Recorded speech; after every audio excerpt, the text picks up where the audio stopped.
नमस्कार दोस्तों, स्वागत है आपका फिर से एक नए वीडियो में। दोस्तों आज 5 मई हो चुकी है और कल 4 मई थी। कल का जो देखा जाए तो दिन सभी कर्मचारियों और पेंशनर्स के लिए बहुत ही ज्यादा इम्पोर्टेंट होने वाला है, मतलब होने वाला था। अभी देखते हैं, कल दिल्ली हाई कोर्ट की लास्ट सुनवाई थी। अब उस सुनवाई में क्या हुआ, क्या रिजल्ट निकल कर आया, आज इस वीडियो में आपको बताने वाला हूँ। साथ में कल एक बड़ा कॉन्फ्रेंस भी हुआ है जो कि बीकानेर में हुआ है, राजस्थान के बीकानेर जिले में। आज इस वीडियो में 4 मई की जो भी अपडेट निकल कर आई है डिटेल तरीके से समझेंगे। तो सबसे पहले तो चैनल पर नए हो तो सब्सक्राइब करें। मेरा नाम है सुनील विश्वकर्मा। जानकारी यूजफुल लगे तो एक लाइक करके जरूर जाना। चलिए दोस्तों, बढ़ाते हैं वीडियो को आगे। तो दोस्तों देखिए, आज तो 5 मई हो गया है 2026 की सुबह, और कल जो 4 मई का दिन था, बीएसएनएल के इतिहास में कोर्ट की कार्यवाही और यूनियनों की दोनों के लिहाज से बहुत बड़ा रहा है फिलहाल देखा जाए तो।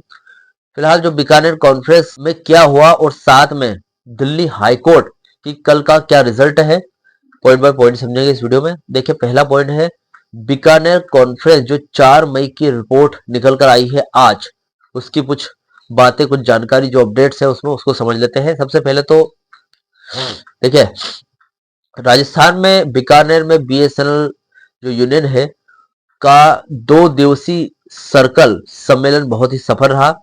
इसकी कुछ मुख्य बातें हैं, जैसे कि लीडर्स की मौजूदगी है। सम्मेलन का उद्घाटन जनरल सेक्रेटरी कामरेड शनिमित मित्रा ने किया। इसमें उपाध्यक्ष पी अभिमन्यु, पी के जैन और राजस्थान के सचिव नोरत मल मीणा भी शामिल हुए।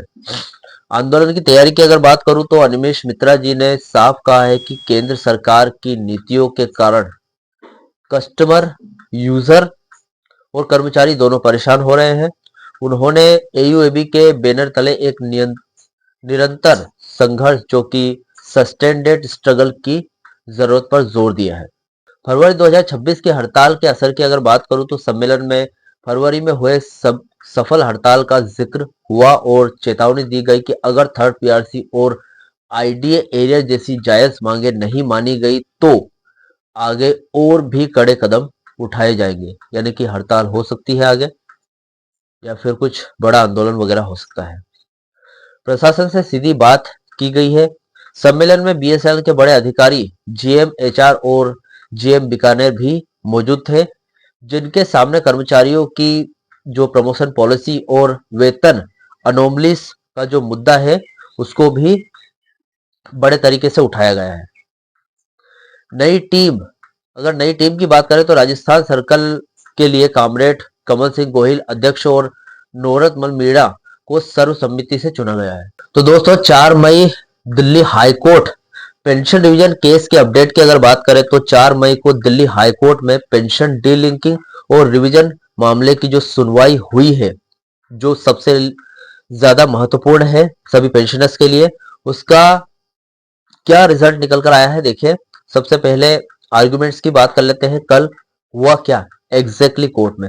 कल पेंशनर्स के वकीलों ने कोर्ट में बहुत ही मजबूती से अपना पक्ष रखा है, क्योंकि आपको पता है कि जो सरकारी वकील है उन्होंने पिछली बार कोर्ट में कुछ सवाल वगैरह किया था, जिसको अगर देखें तो उन्होंने बताया था कि जो केंद्रीय कर्मचारी है, केंद्रीय पेंशनर्स है, उनकी तुलना में डोट ऑब्जर्व पेंशनर्स की जो पेंशन है वो कहीं ज्यादा उनको मिलती है, इसलिए उनको 7वें वेतन आयोग में आने की कोई जरूरत नहीं है, ऐसा कुछ कहा था। तो उसके जवाब में पेंशनर्स ने, डोट ऑब्जर्व पेंशनर्स ने क्या जवाब दिया है उसके सवाल में, तो चलिए देखते हैं।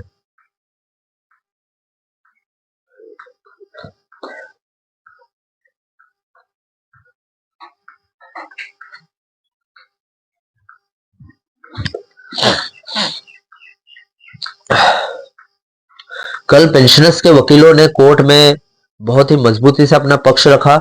उन्होंने सरकार के उस दावे को पूरी तरीके से नकार दिया है। बीएसएनएल पेंशनर्स केंद्र से बेहतर स्थिति में है। वकीलों ने डेटा पेश किया कि केंद्र के पेंशनर्स 7वें वेतन आयोग का लाभ ले रहे हैं, जबकि बीएसएनएल पेंशनर्स 9 साल पीछे है।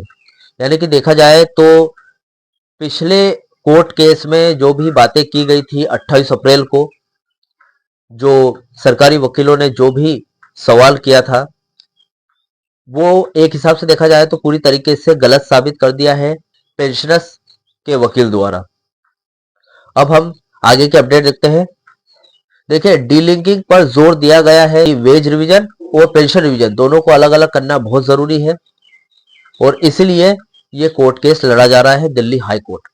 अभी कोर्ट के रुख की अगर बात करें तो अगली तारीख, देखिए जज साहब ने दोनों पक्षों को सुना, लेकिन कल कोई फाइल लिखित आदेश यानी कि फाइनल ऑर्डर जारी नहीं हो पाया। यानी कि देखा जाए तो अभी कोई भी रिजल्ट नहीं आया है। जो फिलहाल कोर्ट में क्या हो रहा है उसकी यहाँ पर बता रहा हूँ कि कल 4 मई को सुबह सुबह कुछ और मुद्दों पर कोर्ट ने यहाँ पर कार्यवाही की, लेकिन लंच के बाद 2:15 से लेकर दोपहर बाद तक जो केस चला है उसमें क्या एग्जैक्टली हुआ वो मैं आपको यहाँ पर बता रहा हूँ। जो रिजल्ट है, जैसा कि मैंने पिछले वीडियो में आपको बताया था, रिजल्ट आने में टाइम लग सकता है, अगले दिन के शाम या फिर 2 से 3 दिन का समय लग सकता है रिजल्ट आने में। फिलहाल अभी क्या अपडेट है वो मैं आज इस वीडियो में बता रहा हूँ। देखिए, कोई भी लिखित आदेश जारी नहीं हुआ है। सरकार ने कुछ तकनीकी प्रक्रियाओं और कैबिनेट नोट का हवाला देकर जो 4 महीने का एरियर है उसको देने में थोड़ा समय लगेगा, थोड़ी प्रोसेस लगेगी। तो उस प्रोसेस का कारण बताते हुए सरकार ने ये जो मामला है इसको और ज्यादा खींचने की कोशिश की है और टाइम मांगा है। अब देखते हैं कोर्ट ने क्या किया इसका। देखिए, कोर्ट ने अब मामले को अगली तारीख के लिए लिस्टेड किया है।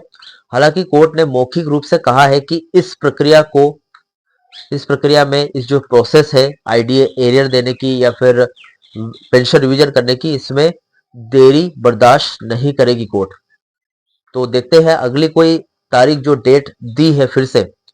अब समय मांगा तो है, लेकिन आगे कोर्ट क्या करती है वो देखा जाएगा। इसका पूरा रिजल्ट निकल कर नहीं आया है अभी, कोई तारीख जो फिक्स हुई है वो तारीख निकल कर नहीं आई है अभी। और आगे देखते हैं अपडेट में क्या बताया गया है।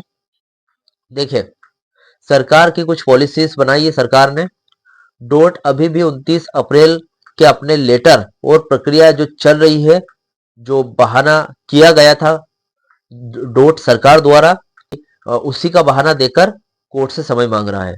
दबाव के अगर असर की बात करूं तो बीकानेर जैसी कॉन्फ्रेंस और कल हुए देशव्यापी ईमेल कैंपेन ने सरकार पर मानसिक दबाव बना दिया है। कल एक ईमेल कैंपेन किया गया था जो ज्यादा जरूरी नहीं था, इसलिए मैंने नहीं बताया। 17 मई की डेडलाइन की बात कर लेते हैं जो कि 29 अप्रैल को होने वाला था। 29 अप्रैल को ये जो मीटिंग होने वाली थी उसको कैंसिल कर दी गई और फिर 17 मई को रख दी गई, क्योंकि कोर्ट केस 4 मई को था और उसके बाद अभी एरियर पर कोई प्रोसेस ठीक तरीके से चल नहीं रही है।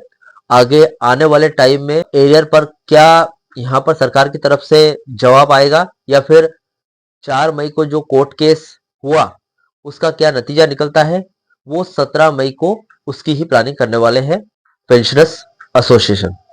कल कोर्ट से कोई फाइनल ऑर्डर न आने की वजह से अब 17 मई की ऑल इंडिया यूनियन मीटिंग का महत्व 100 गुना बढ़ गया है। अगर सरकार ने जल्द ही आदेश नहीं दिया तो 17 मई को हड़ताल की घोषणा लगभग तय है। तो दोस्तों, यहाँ पर देखा जाए तो कल 4 मई की कोर्ट केस की जो अपडेट थी उसमें फिलहाल देखा जाए तो जो सरकार है उन्होंने समय मांगा है, फिर से समय मांगा है, यानी कि ये 5वीं बार समय मांगा है कोर्ट से और फिर से टाइम को खींचने की कोशिश की गई है। तो देखते हैं आगे जो कोर्ट है वो कौन सी डेट फिक्स करती है अंतिम सुनवाई की। फिलहाल टाइम बढ़ गया है। तो ये जो अपडेट थी 4 मई की, इसमें जो भी बताया गया है इससे जुड़े हुए कोई भी आपके डाउट या क्वेश्चन वगैरह हो तो मुझे कमेंट बॉक्स में कमेंट कर सकते हैं। वीडियो अच्छा लगा तो वीडियो को लाइक कमेंट से जरूर करें। मिलते हैं दोस्तों नेक्स्ट वीडियो में। सी यू सून।